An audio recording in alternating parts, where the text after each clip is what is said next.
on ESO Daily. And, you know, it's kind of weird. I never thought about doing this video, but I actually, I had one person kind of ask me about the 5.5 switch. And I was like, it never occurred to me that maybe I should go in a little bit more detail about what this is and how to properly implement it and why it's good for certain builds. Now, I don't want anybody to think that I actually came up with the 5.5 switch. It actually was brought to my attention shortly, about a month after playing, how to get the benefits of running two different sets on the different bars. And I was like, really? And I do want to note that Magica is having, for a Magica build, it's really hard to come up with different combinations to implement this and get the best results. So I actually decided to use my stamina sork for this because I optimize a lot better with this setup. And it's kind of interesting because I was like, okay, well, yeah, I should definitely do a video on the 5.5 switch. Now, once again, I don't want people to think that I came up with this shit. If you guys want to give me the credit, I mean, hey, whatever, but putting it out there officially, I did not come up with this phrase or whatever, and I'll explain why it's called the 5.5 switch. Okay, so first off, what I want you to see here is I'm on the bow side of my bar, which gives me the 5-piece bonus of the Night Mother's Gaze.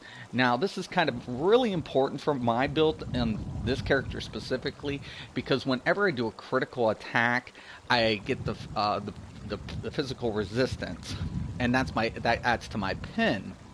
So it's kind of important. This is why I don't run Sharpen, because added that with my champion points, I have my penetration. So I opt for, obviously, the Nernholm, because now I can increase my weapon damage, thus increasing my DPS, because I'm grabbing my penetration from other means. So there's this, okay, first off. But as you can see, while I'm on bow side, I do have 5-piece bonus. Now, when I go down to the huntings, now I'm not on sword side, but you can still see the bonus. I only have a 3-piece bonus of the hunting's rage. And this is why. When I'm on the bow side, I have my head and my chest and my legs all huntings. Those are my 3-piece huntings. Now, if you take a look, I crafted my sword huntings. Now, you can't pull a 5.5 switch with Resto Destro. It just doesn't work because you either need a sword or a board or dual wield to pull off the 5.5 switch. So, and same thing with bow and two-hander. You single weapons just don't work with it. So, it's kind of unfortunate, but hey, it's just math. So all my other light pieces, though, are the Night Mothers. So my shoulders, my waist, my hands, and my feet are all Night Mothers.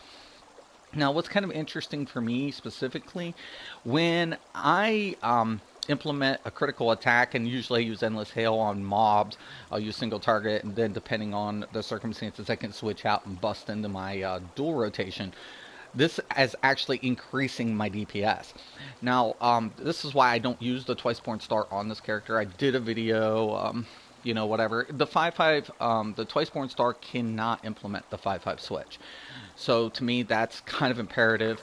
I've tried to do a couple of things, and I just don't get the same whatever. I've had a couple PC players kind of question me about that. I'm like, hey man, parse this, come back to me and tell me what you come, and they don't. They just shut down once they implement that. And it's just kind of funny. But I definitely don't want to rag on it. I've always said the Twice-Born Star is competitive. I've always said that. I'm never going to rag on it. Yes, it does great. It's amazing. It's amazing set. For what it can do, it is. But for me, this is what I use. This is my setup. And it works out really excellent for me, specifically. But yeah, this is, how we use it. So, and as you can see, when I make the switch out, now I am into the 5-piece huntings. Now, what's really nice about the 5.5 switch too, when I'm on sword side, I can actually take a look at my Night Mothers, and I'll get the 4-piece bonus of this. Why? Because I have the extra weapon. So this will stack all these different bonuses onto, you know, what I'm doing. So it's great. So when, as you can see, when you're on sword side or sword and board side, depending on what you're using, you'll see the 5-4 bonus. And when you're on single, you'll see a 5-3 bonus. And of course, you can see now I'm at the 5 Night Mothers, not the 4, but instead of 5 Huntings, now I have 3. And that's why it's called 5-5 switch, because one side you're 5 on, and the other side you're 5 off, you're off. So you got 5 bonus on one side, you got the 5 bonus on the opposite side. So 5-5, switching both sets. So switch, 5-5 switch, 5-5 switch. Okay, so that's, once again, I didn't come up with this, but hey man, if you guys want to give me credit or say, hey, you know, whatever, hey, that's cool, but I didn't make it up, so I'm not going to take credit for that. Okay, so I'm going to go ahead and just do a quick little gallop around here, just kind of give you an idea of why I preferably like the, you know, 5-5 switch, me per se. I hope I got everything set up right. Okay, now first, usually I just go ahead, oh, too far away. Okay.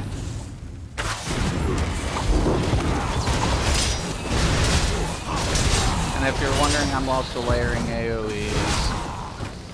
Okay.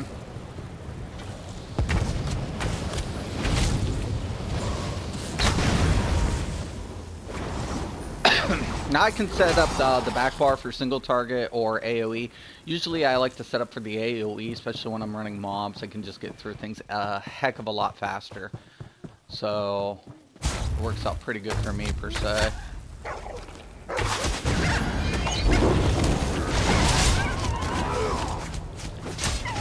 Like literally I melt through things with this combination. I mean, it's just, it's not even comparable. It's not even fair. I really hope the devs actually go ahead and take Magicka and build an offset of the Night Mothers for Magicka that gives Spell Pen. That would be great. I would love that. Personally, for me, that would be like the dream come true. It would be like, oh yes, finally, you know. Now, as I say, once you see all these yellow indicators indicating the crit, I got the bonus for from the Night Mothers, and that's what's given making them more prone to damage. Also, when I layer a lot of AoEs, they're taking a lot of different effects at the same time. That's why you're seeing all of the different you know, procs come up. But yeah, this is definitely for me. It optimizes me pretty good, and I'm pretty happy with it. I've never had one problem with it. In the beginning, I kind of was questionable because the one thing that really lacks, you know, with Night Mothers and Huntings is regen. And this is kind of why, oh snap, I didn't have that on. It could be a problem. 1 second here. Forgot to reslot my werewolf. This is kind of why I went with the werewolf on one bar, because it gives me that regen bonus. So for me, it's kind of a very, very important aspect. And also, instead of using Steel Tornado, I use Whirlwind. That also helps me recap some extra stuff as well.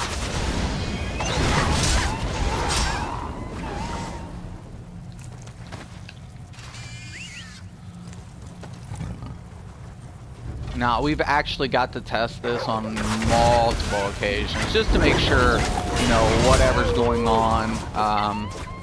And actually, I do see the comment, but unfortunately, I'm on the PS. I'll actually have to get to it after the video. But yeah, I definitely see it. I will definitely try to hit it up as soon as I get off here. But yeah, so but I actually, when I was testing this, I was skeptical. I mean, I'm not going to say I wasn't, because, you know, regen to me was a very, very important thing. It, you know, offers different stability. And with this setup, I don't have it, so in the set. So you have to pick it up through other means. Now you can use that with champion points, of course, and you can use like werewolf and other abilities to help compensate for that. But one of the cons to this setup is definitely regen, but you get that with a lot of different sets. So once again, is this set up for everybody? No, I would not say that. I'm definitely not a person who ever says that about any character or any situation. When I actually did build this character, it was intentional. Okay, so that's why I went with the Khajiit. Why isn't that activating? Oh, now it activates. But that's why I went with the Khajiit, because I wanted that extra crit damage, and adding to the Night Mothers and the all of this, it definitely stacks up really nice for me.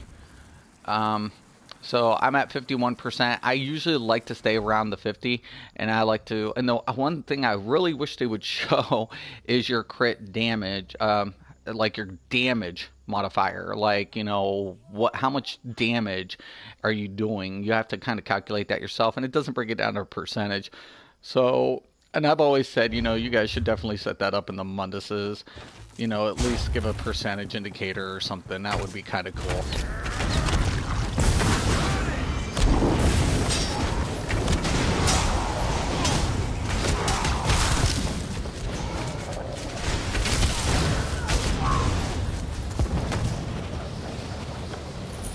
Kind of got stuck on this rock. Wow. But yeah, definitely. I like it. But if you have any questions about the 5.5 switch, go ahead and post below. Once again, it's kind of a different setup for sure. But for me, it definitely works. Like I said, bow side, I'm 3 Hundings and I'm 5 Night Mothers. And I always make my heavy pieces whatever my offset is going to be. And then I make my swords or sword and board, though, correlating with 3 heavies. And then I make all my lights and my single, my 1. It's the easiest way to pull it off. Now, keep in mind, though, you want to make sure your rotation is copacetic with this setup. Because if it's not, you're going to have a lot of problems, trying to figure out, how to maximize. Now, also, I'd like to point out that so this is another reason why I love what the devs done by bringing back the old sets, because now you can actually go ahead, and those come in jewelry, and you can actually stack those sets with another 5-piece of whatever. And you don't even have to do a switch, or you don't have to settle for one set and then pieces of this. You can actually stack it. Now you do have to give either your willpower, agility, or endurance setup to do that. But in certain case scenarios, sometimes you're better off, depending on your build. Once again, I do want to get that, but I'm not going to. So I do like to push that out there, and I get that a lot of people, when they watch my videos, think I'm arrogant or think that I'm an asshole. I am an asshole. I'm not going to say I'm not. But, keep in mind, guys, that I'm just trying to help people. But a lot of times you guys are helping me out. So, I might be a little stubborn. But at the same time, we're all human. I like to learn. And if you want to hate on me, that's fine. I mean, that's perfectly acceptable. I really don't care. But I mean, keep in mind, people, that we all have issues. I'm not one without. So but I do play the game. I do play it well. I'm working on my sorcerer healer, so hopefully I will have that video posted in the next couple of days. And for anybody who does watch and who does get any helpful information out of this, that's great. That's why I do this. It's not to throw people, really. But once again, guys, if you're on PC, you really don't understand what I'm going through at all. Like, you really don't. You have no clue. For you, it's more common for a lot of different builds. And for you, if you see a DK healer, you're not going to say that build sucks. You're going to say that player sucks if they're not doing their job. In this in this platform, there are a lot of people, and not everybody. It's getting better. And I go in there every day and I have to prove that these builds are viable. Yesterday I was on the Sork healer, and one of the guys were really skeptical. And I'm like, no, no, no, no, you're fine. Trust me. And he's like, well, I've rolled with Sork healers. They just can't get the job done. I'm like, dude, just listen. I know what I'm doing. I'll go ahead and I will do this. It just give me the opportunity to prove otherwise. And he's like, okay, fine. And I did. Well, we got through the entire dungeon. Nobody died. Not a scrape. Now, if people die and they're out, lost, out of line of sight, it's not my fault. Sometimes death even will occur, even with the greatest healers, due to mechanics.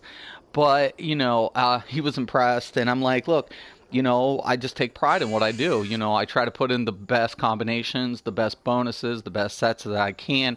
And, that's what I try to implement. So for all the PC players who want to be critics and kind of be hard on me, understand that on this platform, I have to set, a new setup for especially healers. Tanks, not so much. So as long as the tank can survive and pull aggro, they're never going to question it. You're just not. But for healers, it is very hard. So every time I roll in with a different healing type, I have to prove it. And it's rampant on this platform. The ignorance that people have. And I'm not saying that they're ignorant, that what I'm saying is they don't know. And of course, we all can be ignorant to things. And even I have, and I've just proven that. But in my last video. But as long as we have the open mind to learn, or someone's going to prove you wrong, and you can accept that, then you're going to grow exponentially and you're going to learn. And that's the most important aspect to anything in life, not just, ESO, but anything in life. Have the open mind. And if you want to be stubborn and you want to, put your foot down, that's fine. But when somebody does prove you wrong, be open-minded, admit it, be man enough to admit it, or be woman enough to admit it, and you'll grow. So that's what I'm just going to say about that. I do want to thank everybody for watching. If you have any questions or comments, post below. If you are on the PS4, please stop and visit our community site. That's ESO Daily. I do want to thank everybody for watching. And once again and always, have a nice day.